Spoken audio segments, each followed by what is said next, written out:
The best teams don't make the fewest mistakes. They talk about them, but does your team feel safe enough to speak up? Or are they staying silent and letting problems build?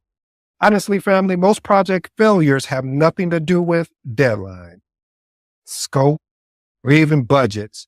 It's because teams are too afraid to speak up. In today's episode, we're going to answer two questions. First question, is your team holding you back? Second question, are you creating a space where they feel safe to challenge the status quo? What is psychological safety? Psychological safety is the shared belief that team members can take interpersonal risk without facing negative consequences. It encourages open communication, risk-taking, and actually learning from mistakes. See, in project management, this fosters an environment where team members feel comfortable voicing their concerns and leading to better decision-making, which helps with risk mitigation. Who created psychological safety and why? Dr. Amy Edmondson coined the term while researching hospital teams. What she discovered was best teams were those that openly discuss their mistakes rather than hiding them. This insight applies directly to project management, where transparency prevents costly errors and promotes continuous improvement. There are 4 stages to psychological safety. See, Dr. Amy Edmondson framework has evolved and is a structured model which was introduced by Dr. Timothy R. Clark, which breaks down psychological safety into 4 progressive stages. Inclusion safety, meaning feeling accepted as part of the team. Learner safety, feeling safe to ask questions and make mistakes. Contributor safety, feeling safe to share ideas and innovate. And challenger safety, feeling safe to challenge the status quo. Again, I'll say that inclusion safety, learning safety, contributor safety, as well as challenger safety. Now I'm going to unpack these 4 stages for you. First stage is inclusion safety. Why does it matter? See, individuals need to feel accepted and respected before they can fully participate. When team members experience exclusion, they disengage, leading to misalignment in project execution. Here's my actionable tip. Start meetings with inclusive discussions. Acknowledge diverse perspective and actively invite input from quieter team members. Number 2, or I should say stage 2, learning safety. This matters because learning should not be penalized. Teams that fear making mistakes avoid experimentation, leading to stagnation. This is why I said when I open up today's episode, I used to always think because of the triple constraints, scope, time, cost, and quality, that's why projects fail. And some of it has something to do with it. But I also discovered in my journey in project management that it also had to do with people not feeling confident, or most of all, I shouldn't even say confident, feeling that they can speak up without them being attacked or telling them, no, just put it to a side. When I started learning more about psychological safety, and I'm still learning this concept, I realized the importance of making sure that we're very more transparent, because I always took more of a transparent type approach, but these 4 stages really put it in perspective for me. So here's my actionable tip. Encourage a fail fast, learn faster culture by rewarding lessons learned from mistakes and promoting knowledge sharing sessions. Again, learner safety, just basically learning should not be penalized. Number 3, contributor safety. Why it matters. If team members hesitate to contribute, innovation suffers. A project team must trust their ideals will be valued. If their ideals are not valued, I know from experience, and I've heard from other project managers, your team will shut down. They will just be there just to be there, just to say, check it off that they were at the meeting. Here's my actionable tip. Assign team members ownership of specific project areas and empower them to make decisions. Challenger safety. Why this matters. Without challenger safety, teams become complacent and miss opportunities for improvement. Challenging ideals should not be seen as a personal attack, but as a pathway to a better solution. Here's my actionable tip. Normalize constructive debate in meetings and reward those who propose alternative approaches. I love having constructive debates because this is when you can get to the root, not the surface layer, the root of really potential solutions or alternative approaches to solving whatever particular problem that we have. All right. Now I'm going to really focus on psychological safety to be more specific to project management. I'm going to discuss the four specifics related to project management. And if you want me to do a part 2 and cover the rest of these, please send me a message that states, go all in. Again, go all in. Leave me a message, comment. If you're listening to this on the podcast, please hit me. You can find me anywhere. So again, go all in, and I'll drop part 2 to this, which will basically be more to help you in your journey of project management.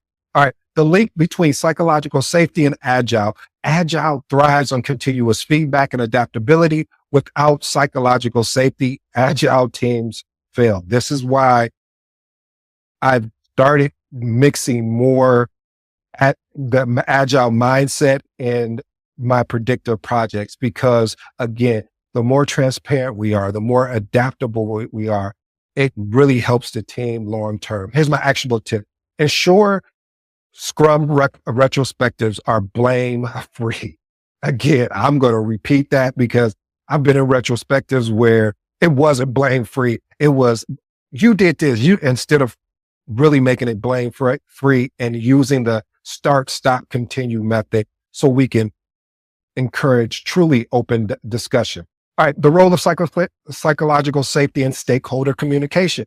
If project managers feel unsafe communicating risk to executive, projects suffer due to withheld information. One of the things, here's my actionable tip, and I'm going to give some more context. Use data-driven storytelling when presenting risk to stakeholders so conversations remain factual, not emotional. This is something I learned when I had to start presenting to executives.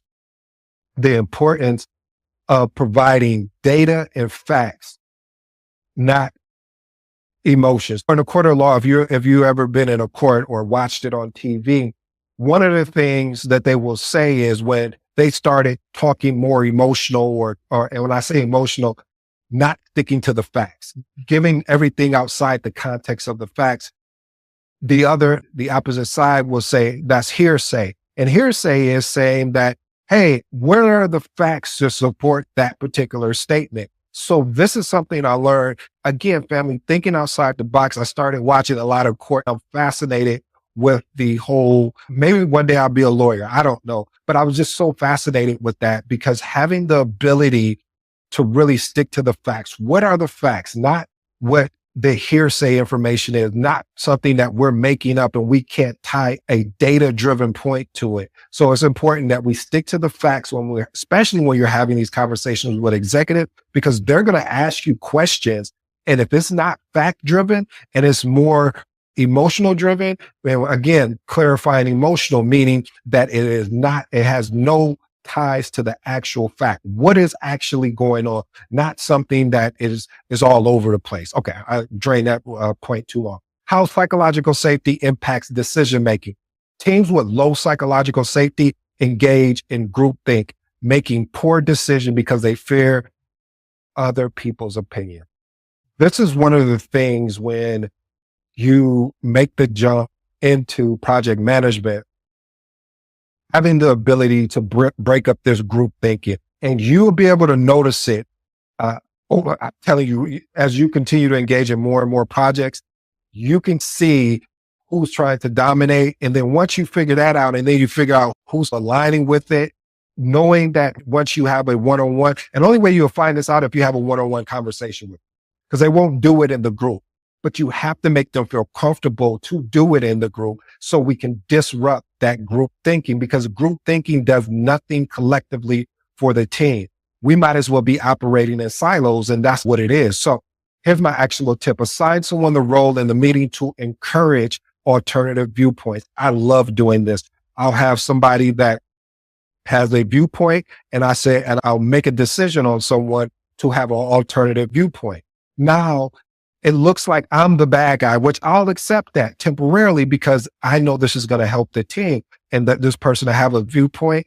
And maybe sometimes I'll be the viewpoint. So that way it'll get the team the alternative viewpoint, because that'll get the team to understand, oh, we need to do more of this. And it makes them feel more comfortable. So I'll push back and say, no, let me tell you why I think we should go this route. Now you pick my information apart. This really helps the team long term. Encourage psychological safety in virtual teams. Remote teams often struggle with psychological safety due to the lack of face-to-face interaction. Here's my actionable tip. Hold regular check-ins with open-ended questions to gauge how team members feel and listen actively to their concerns. Here's my final thoughts, family, and I'll let you be on your way. I appreciate the opportunity. Again, the book is coming out really soon. I'll let everyone know. I may even just do a live where I talk about some of the highlights, the secrets of successful project managers. But anyway, let's move on to these final thoughts. Communication.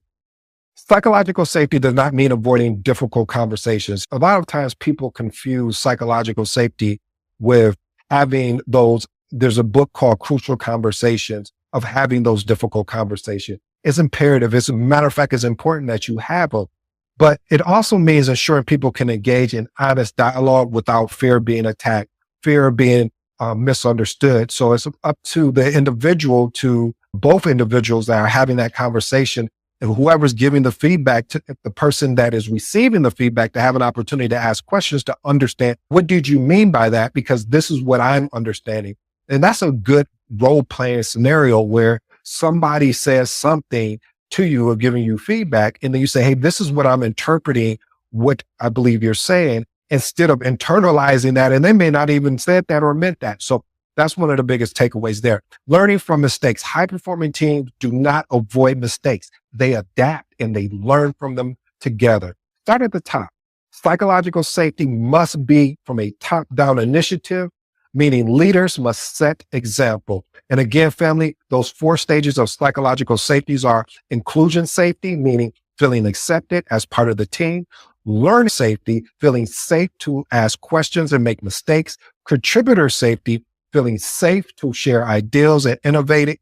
And then challenger safety, feeling safe to challenge the status quo. Family, I hope you enjoyed today's episode.